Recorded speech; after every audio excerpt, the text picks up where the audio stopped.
ఆయనతో నివాసం ఉండాలంటే ఆయనలాగా ఉండాలి. ఆయన ఎలా ఉంటున్నాడు? పరిశుద్ధాత్మతో ఉంటున్నాడు. ఆయన నీతిమంతుడిగా ఉంటున్నాడు.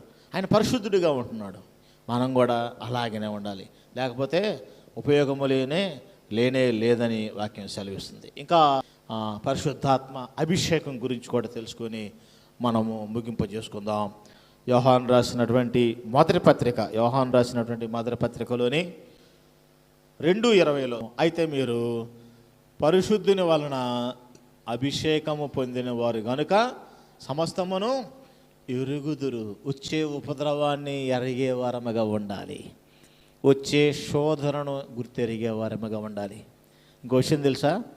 వచ్చే మరణాన్ని కూడా గుర్తెరిగే వారముగా ఉండాలి. ఏ మరణం వచ్చినా, ఏ శోధన వచ్చినా, ఏ శ్రమ వచ్చినా, గొర్రెపిల్ల రక్తము నీ గుమ్మమునకు రాయి